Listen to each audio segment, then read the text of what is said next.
Hello and welcome to another live stream edition of the John Keim Report. Do me a favor, subscribe to the show wherever you get your podcast. You're watching on YouTube. Hit that like button, hit that subscribe button. You can find us there as part of Ampire Media. That's Ampire.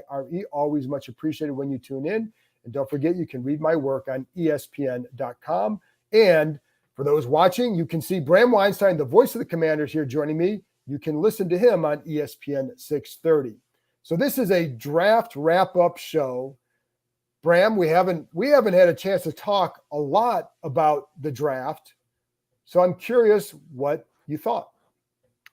Well, I mean, I love Jaden Daniels. I'm glad that's what the decision was. They had me chasing my tail like they had us all chasing our tail for a few weeks there, even though it appears the decision was pretty clear for them. And, I think we've talked a lot here and on my show, through the last few months that I had a hard time buying that they would go in any different direction. Right. He just was too good of a talent. So I'm not surprised that's where they landed. And I'm obviously very excited about him. We can talk about him specifically. But then, the second and third round, I'm very excited about Mike Sanistril. Like, I think that was just a great pick. And then they started to check off a lot of boxes. They needed a young tight end. They got one. They needed a tackle. They got one. They needed a linebacker. They needed an edge rusher. They started to kind of address all of these types of issues. And, let's see how this plays out, over the next few years, really, more than anything. But in general, I'm very pleased. And, I think there's some work to do. Like, I don't think they addressed tackle in a way that I think they would be comfortable with heading into the season. We'll see how they deal with it now post-draft. But outside of that, the haul that they got, I'm hoping is going to work out for them. And it looks like 2-3 plug-in starters have come in immediately here. Well, listen, and the Johnny Newton is a pretty big part of that too. And the one thing too, I'm curious for, first of all, and I was talking about this for about a week or so leading in the draft, that the choice was not necessarily between Jaden and Drake May. It was it was more likely it was between Jaden and JJ. And that is really how it played out. And I know they said that Jaden was the top guy on their board, and I think other people there echoed that to me. Now, you always hear that after a pick is made. However, I do know it was not between Jaden and Drake. So we can that part was real. The other part too, Bram, that I'm curious on from your perspective, because every time there's a new group, every time you talk about oh my gosh, this haul, they got all these captains, et cetera. Well, they've gotten those in the past. Mm-hmm. But it does feel like the difference to me in this particular draft, what you hear immediately, and sometimes what you hear a year or two later is different, but what you hear immediately is that the fits, right? Like they have a plan for these players. And I think that's something that I don't always feel like existed in the past, that there was a good enough plan overall in a plan that was in sync with what people drafting might think versus what some of the assistant coaches might think, et cetera. That to me kind of stood out with this as well. Yeah. The Newton pick, we could talk about it, I think was best player available that they actually, probably didn't truly expect him to be there. Maybe they thought he might be, once the second day started. But they needed, we talked about this a lot. And the way we were talking about it for months was obviously they're going to take a quarterback. Obviously, they're going to try to get a tackle. I think obviously they need a corner, but that's the one that I think might fall through the cracks, if you will, of the boxes that need to be checked. And it didn't work out that way. And I'll say another thing just largely about the draft in general. And you just don't know, how these people are going to, act until you see them do it. And we all know they needed a tackle. And we all know that they tried to get back into the first round and it just didn't get accomplished. And so there was no willing taker for them. And then once Amarius Mims went 18 to the Bengals, I went, I don't think this is going to happen on day one. And then you get to day two and you just all of a sudden you're assuming that they're going to take a tackle early, but the run on the better prospects had ended and was gone. And so are they going to overdraft a player? And I actually thought it was very telling that they didn't, that they went, at a position group that was a little unexpected, but the player was probably a little higher up on their board than they expected. They didn't think he'd be there. Then they traded out a 40 and moved down, and you still expected a tackle. And you'll notice that like the next kind of round of tackles didn't really start to go off the board till right before they were going to be drafting again. And so did they want Rosengarten from Washington? Did they want somebody else that they made a choice between? I don't know. And you'll never get a true answer about that. But what they proved to me was they're not going to go out of their way, even though there's a need to overdraft somebody. And I thought that was kind of an important takeaway to me, especially in the second round, and even trading down to acquire a third second round pick and still not, quote unquote, overdrafting a player because he wasn't that high on their board. Oh, I agree. And that's why I like picks like Newton and Sanders still too. Now they needed a corner, but you kept thinking outside. Yeah. They got a guy who can be a playmaker inside. And I also think this is where I talk about fit. Because one of the things Quinn talks about when he talks about guys near the line is their blitzing ability. One of the things with Jamin Davis, they wanted to see, can he be a good blitzer? When you see like a Jordan McGee, the linebacker from Temple, that's something I think he could do well. Now in coverage, I wasn't all that wowed with him, but I think as a guy moving as a linebacker who going forward, I think he can do, right? So like that's how I think there's a vision for them. And it's funny, Bram, because like even like looking at last year's class, even at the end of the draft, I was like, I didn't see where you're going to get a lot of contributions from this class. A lot of things didn't really add up and make sense to me beyond the first pick in a lot of ways. And I'm a big Quan Martin fan, but so with this class, I think each of these guys makes sense. Now, the one thing I want to get into, because a lot of people are going to ask about this as well, is the left tackle position. Yeah. One thing to note, like they took Coleman, and one thing, like when people see the range of guys on the board, there's not always this huge gap between a guy who might get drafted 35 or 40 versus a guy who drafted in the 60s or something like that.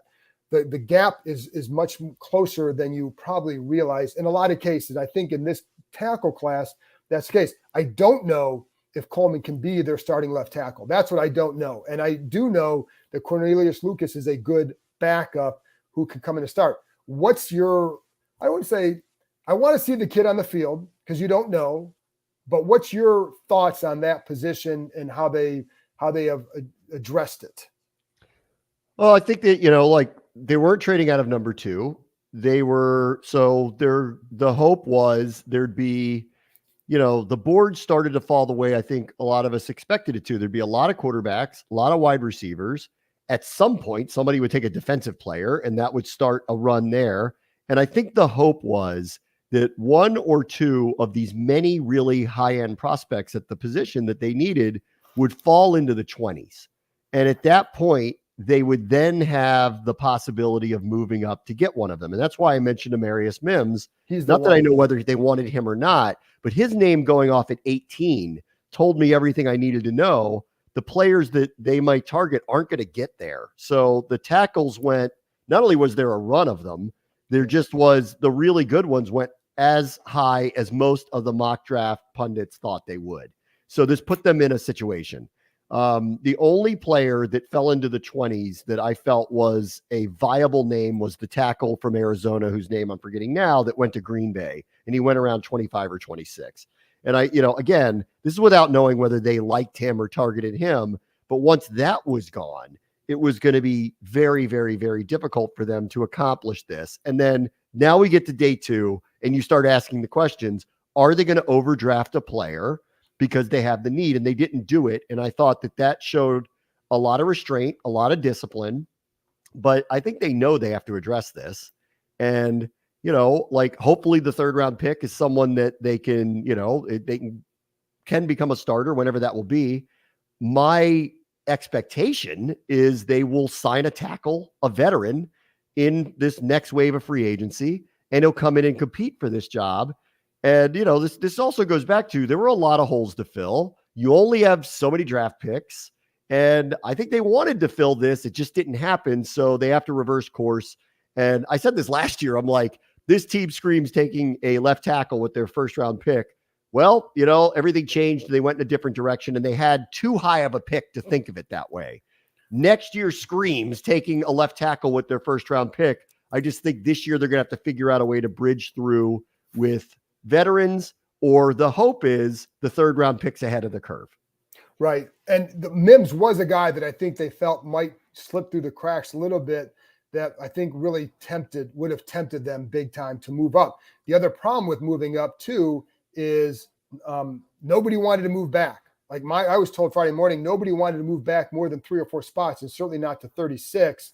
So I think that was a hard thing. And then it's like, if you want to go up higher, now you're mortgaging more of the future to get one position. And that's why I say, like, then you have to measure the gap between how you see guys up here versus how you see them over here, and the impact they can have on the team. So I think the other hard part, and I'm not sold that they're going to bring another left tackle in. Like, I'm not sure who's going to become available that would really challenge for a starting job at this point, when you have, you do have a guy you can throw in there, and Lucas, who is your swing tackle, unless you get fortunate that a guy like a Leno, someone who can be a placeholder for a couple of years or even a year, can come out. That doesn't happen very often. So I think Coleman's got to develop, and but I don't know. And I'm going to have his coach on here at some point on the podcast, but I don't know what the likelihood of that is. I do know that some people think he can be a left tackle in this league. Some line coaches I really respect, and they feel like he's a good athlete and felt he was a good value pick. But when does he become that? And I think the other thing in this too with the offensive line, it's funny because I keep getting asked about the offensive line. Well, they addressed it in free agency. They signed a center and they signed a starting center and starting guard. We just don't know. In week 6, we are not sure who's going to be that left tackle. But I also am curious on the impact of the scheme and the coaching on the line. Yeah. And that, okay. They signed a center. They signed somebody they think is going to compete to be the starting left guard. Like I don't think that's a promise to Allegretti. And I think the hope is he's going to be a starting left guard. Yeah. Cosme's a good carryover. We haven't talked about Andrew Wiley yet. I'm willing, and I a lot of people in the chat after I say this, I'm willing to hear out a do-over with him at right tackle. That, let's see if scheme is a little bit different for him. Let's see if it works a little different for him. He is a pro. And no one's calling him a Pro Bowler here, but you might see a better result. I'm open-minded to you might see a better result with a different scheme with him at right tackle. But at left tackle, I would describe it as I'm not overly comfortable with what's there right now. And I do expect them to do something to address it. They do have a lot of cap room. That said, and this, like, teams are not apt to trade good tackles. They don't do it. And they're not available very often. But at some point in this spring, or maybe into the summer, into training camp, where there's a surprise veteran release or somebody's available, I think they're going to have to bring in another veteran in here to compete. That's what I think is going to happen. And I expected this. Right. Virginia Slim just threw up in my mouth, Bram, on Wiley. I know I'm in the minority of this, but I am open-minded to give that one another shot because I do think he's a pro, and I'm not so sure that what you saw from him last year in that scheme benefited him very much. Well, nobody would benefit from dropping back 70% of the time. And somebody brought up the old tackle from Green Bay. David Bakhtiari has played in the last 3 years. He's played a combined 14 games. Or 13 games. Sorry, not the answer. You can't bring in a guy who hasn't been, on the field and durable just because. And so I don't know that there's, like I said, I think they feel comfortable with what they have. Whether or not they should, it's hard to say because I haven't seen the guy in the field. I do remember when Brandon Sheriff was picked, and everybody's like, I remember before that draft, it was like, okay, he's a tackle, or he could play guard. Well, you watch him in the first week or two of practice, especially against the Texans, you realize he's a guard.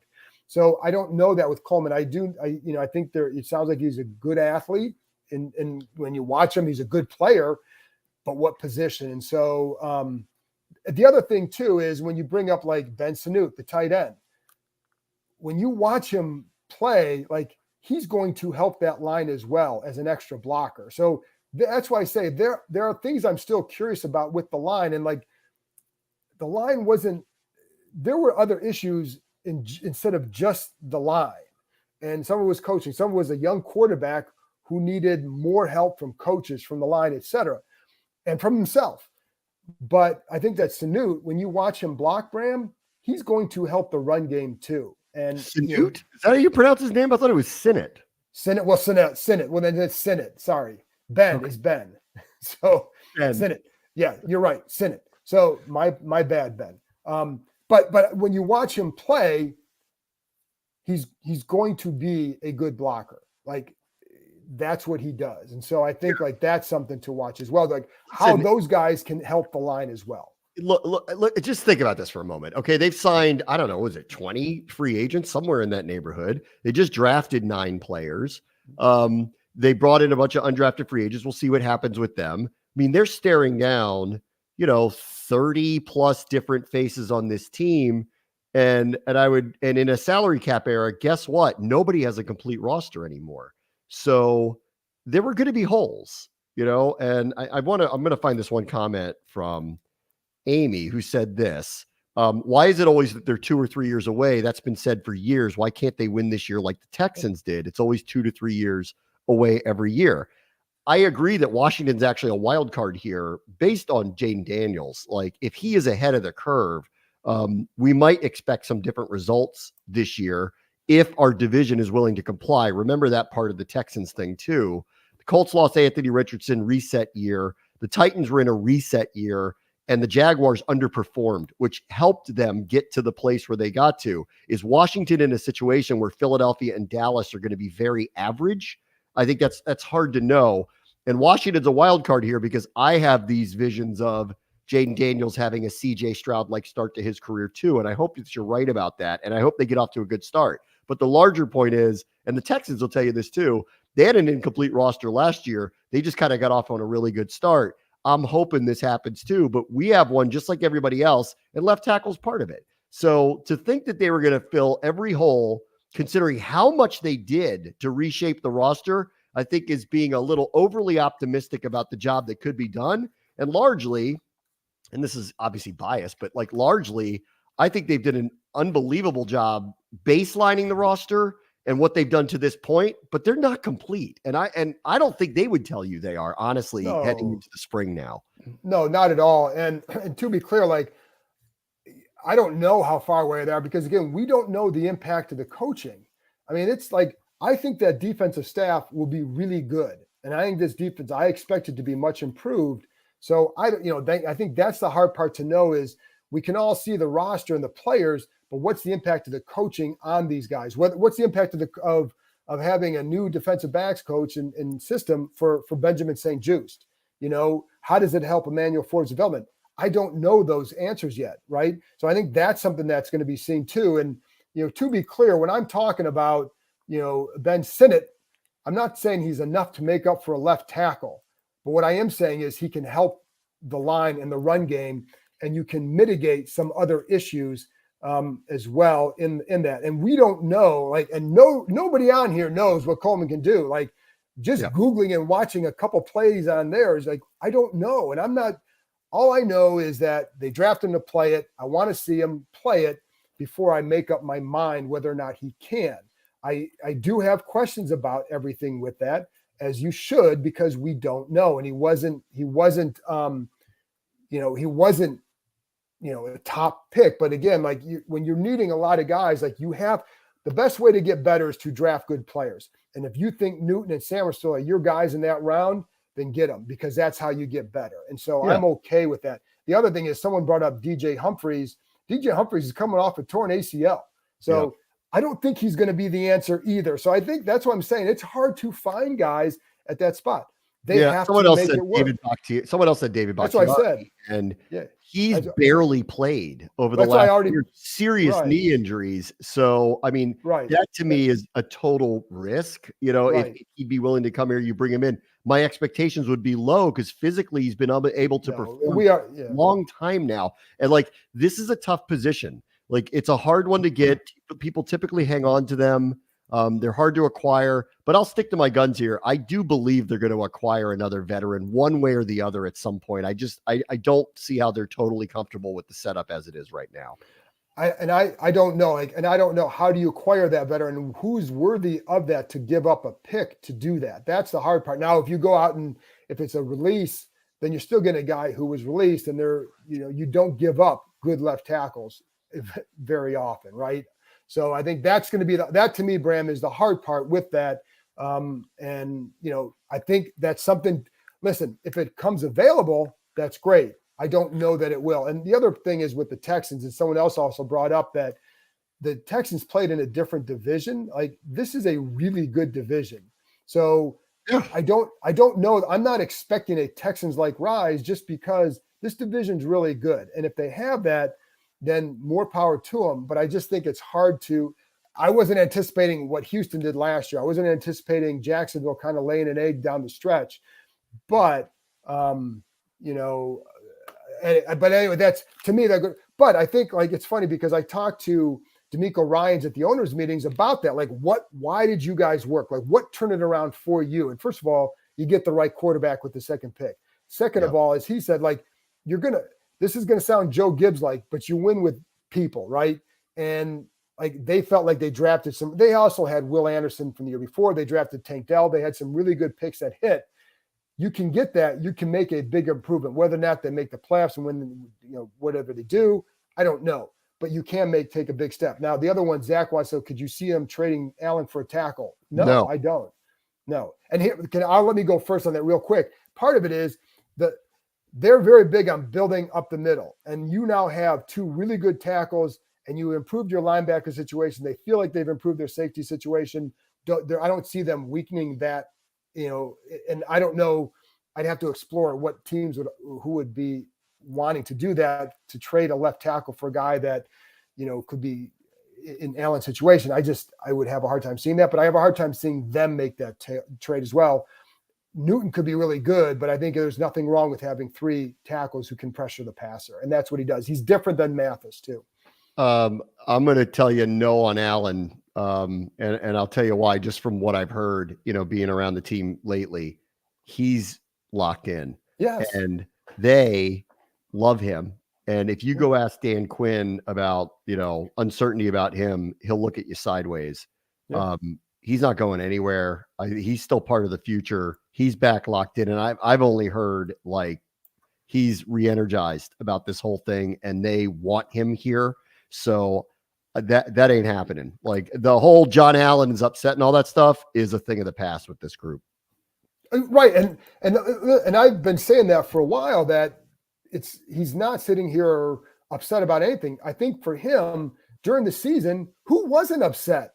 Like it got to a point where you knew it wasn't going to work. So, and if you're at his stage, do you want this long rebuild? Well, no, who would? But like from the time Quinn got here, all I've heard is John's in a good spot. John's in a really good spot. They like him. They want him here. And even though like he missed the first part of the OTA work, but it was because of a long scheduled vacation.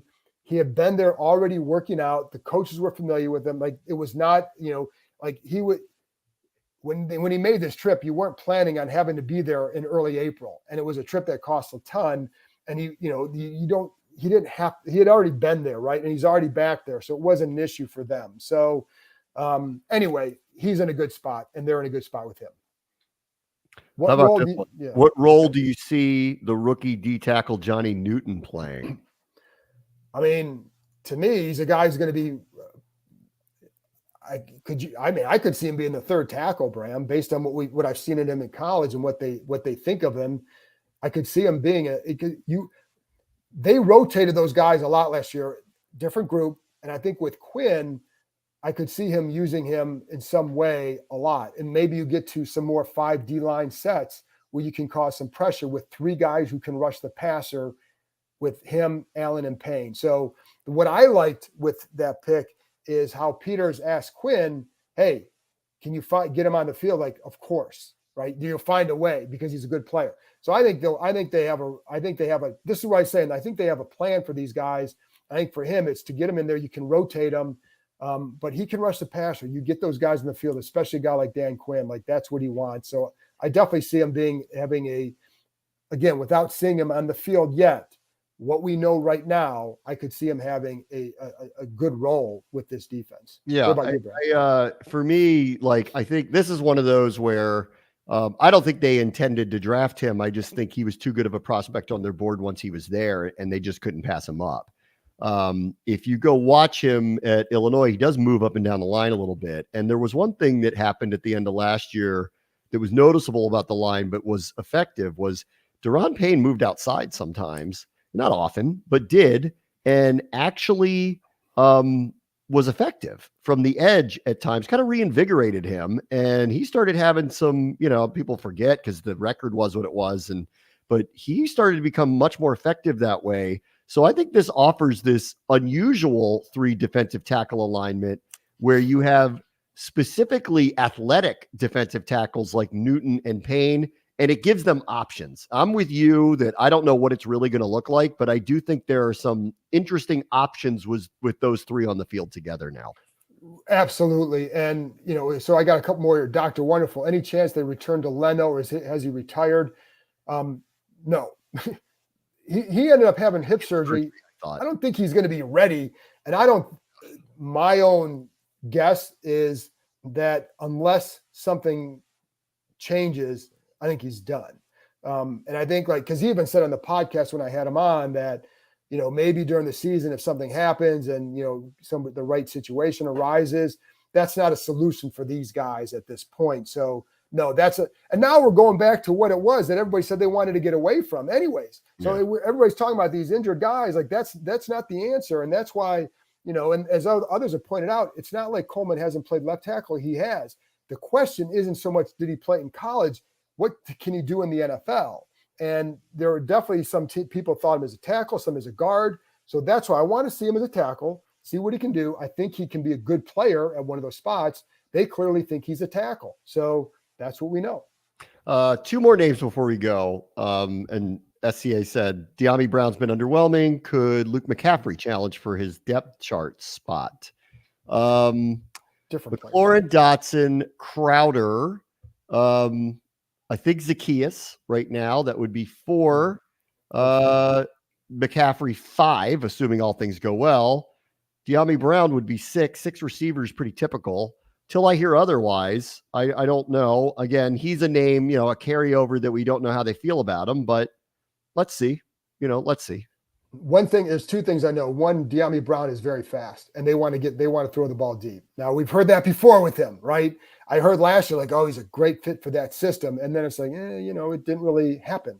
But he can get the ball deep. So I'll be curious to see what they envision for him. There are also different spots. So McCaffrey would be more of the slot. That's not De'Ami Brown. So I think, with that, but I think you're talking about roster spot versus positional spot. But yeah, I mean, right now, if you look at the receiver group, I don't know who would beat him out. And I don't think that it's Luke McCaffrey versus him would be the way I would put it. Right.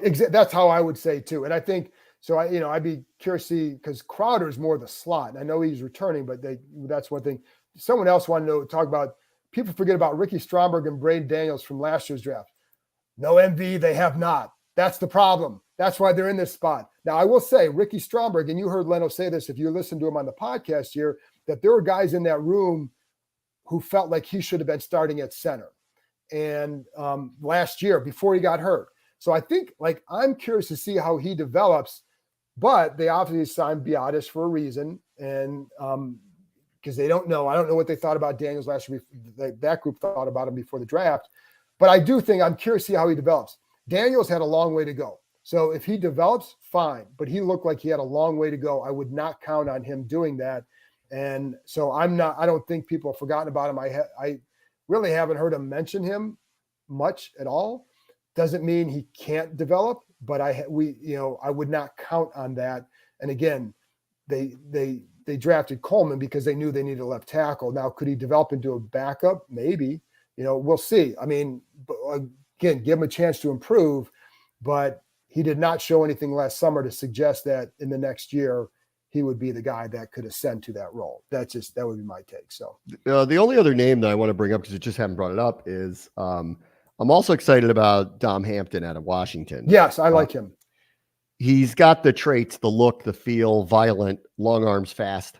And Washington got a tremendous amount of hype for Penix and Odunze and all the offensive players, rightfully so, for as far as they got. Defensively, he was a standout for them. And you don't get like go ask Caleb Williams about this. You don't get this far with one side of the ball being good and the other side being a wreck. And Washington wasn't that way on that side of the ball. That was a spot where some depth was needed again. Remember, Cam Curl's not here. So, I like Quan Martin. I'm going to be very interested to see how they utilize him. I want to see what they think about him on the field. I think they're going to like Derek Forrest a lot as a carryover. He plays with that speed and violence they like. But this guy might be someone who plays a strong-ish backup role. The only other safety out there, right, that I can think of is Jeremy Reeves, who's really a special teamer. So I liked this pick as well. It kind of fit in the kind of modus operandi of the type of players that they're looking for. He's got the traits. I'm not going crazy here. He's a fifth-round pick. He's a fifth-round pick for a reason, but I did like that one as well. Right. And by the way, someone else for the receivers brought up Mitch Tinsley. Like, I don't put him ahead of those guys, but again, we'll see how they develop. And it's a new group. I just think there's a lot of unknowns how they view. Boy, they have the same receivers coach, so that is one thing. But I'll see how they develop. But he doesn't have the speed. If you want to get the ball deep, you want guys with speed. So this is another one, Bram, too. Zach wants to know, with all the linebackers signed and drafted, how will Jamin fit in? Most likely walking in free agency after this year? ? And someone else said Jamin will have a Pro Bowl type year with this coaching staff. So there's some opinions. So I will say this. There are definitely people over there who feel like this staff will help him out a lot and that it could make a big difference. But you also signed 2 guys in free agency, and you also signed, like you brought up Dom Hampton. Hampton can play that big nickel role for them, like the cover. If he can show that he can cover tight ends, he could go and play early on. I like his physical play up near the line. So that could cut into some of their packages. I don't know for Jamin, Bram, how they're going to use him per se, because you can't, they like Wagner a lot. They love Frankie Louvu, and they should. But Jamin's got some talent too, and I'll be curious to see how the impact of this coaching staff on him. So I'm withholding judgment. I'm not shocked. I wasn't surprised at all that they didn't pick up a fifth-year option. There was no reason to, because you just don't know. And why would you invest that kind of money in a guy that you're not really sure about yet? But I do think there could be an impact. But I also wonder, Bram, how much action he'll get, how they'll work all these guys in there. What do you think? Yeah, his role is undetermined to me. Right. I'm like you, also not surprised they didn't pick up the fifth-year option, and they're not going to commit themselves to that. Doesn't mean they can't re-sign him at a later date. I've thought, in watching him through the years so far, that he's better going straight line forward than he is trying to get out in coverage. Mm-hmm. So maybe they'll find a way to utilize his speed and athleticism that way, because he can be a devastating playmaker with his speed. Will they use him on the edge a little bit as a stand-up rush end? I don't know. I have to ask them, but I could see that conceivably being a role. Maybe. I don't know. Is he going to be someone who's more apt to blitz, than maybe get caught in coverage? Yeah, that's what I think. But he's an undetermined role, and I'll be interested to see. I do know this, and this is why I don't want to ever give up on him.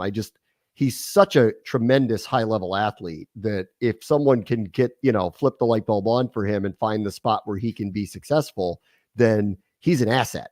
So that's why I'm hoping that they can figure that out. All right, hold on. Before we go, you have to answer the question, which let me say one more thing on Jamin, because that is one thing they wanted to know, can he be an effective blitzer? Because I think that's a role they would see him in. He's not necessarily a rush end, because I don't see him lining up like that, but I don't know that they don't see him that way, but I would have a hard time with that. But I think as a blitzer, that's what they're going to need to find out. Can he do that effectively? Because that's going to be a big part of this defense. And that's where Sandra still, as a slot corner, can be a big help too, because he is a good blitzer as well. So I think it gives you some versatility and more options. Go ahead. All right. Last thing. What number is Jaden Daniels getting, John? No one seems to have reported this yet. What number is it? Well, I would be surprised if he's anything but number 5. So I think one thing I will say is I do think he knows and has been told what a respected player Tress Way is and what a good guy he is. So my guess is Tress understands things very well and would know the importance of this kid to the future of this franchise. And I could see, I don't know anything just yet. There's other things that I have to worry about before we get to the numbers, but knowing Tress and knowing how Daniels would approach it, I could see something being worked out where he would get number 5. So that's what I would say. But, I don't know. That's just my guess. That's not anything other than I know that he's been versed on Tress and what a good guy he is and what an important player he is here, because he's been a good player for a long time for this franchise. So you've got to approach it respectfully.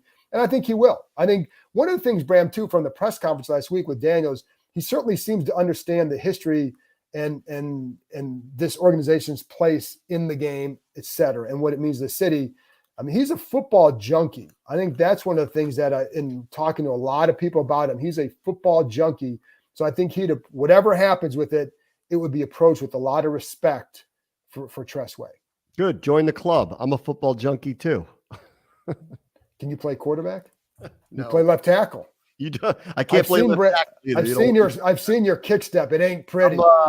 I think I'm satisfied with my role. My role is where I should be. Me too. I'm okay over here. It's listen, the one thing I've always said about being a sports reporter, Bram, is like, I can sit here and tell you, be very definitive on what's going to happen in a game or something like that. And then when the opposite happens, I can be definitive about why it happened. It's a great, sometimes you can never be wrong, I guess, right? Even though we often are. So anyways, Bram, thanks a lot. Appreciate it. Appreciate everybody tuning in. And I'll be back with another episode. What is it? What's today? Tuesday? Hopefully Thursday. I think Thursday morning I'll be back with one. And I'll have a few next week. So talk to you guys next time. Thanks for tuning in.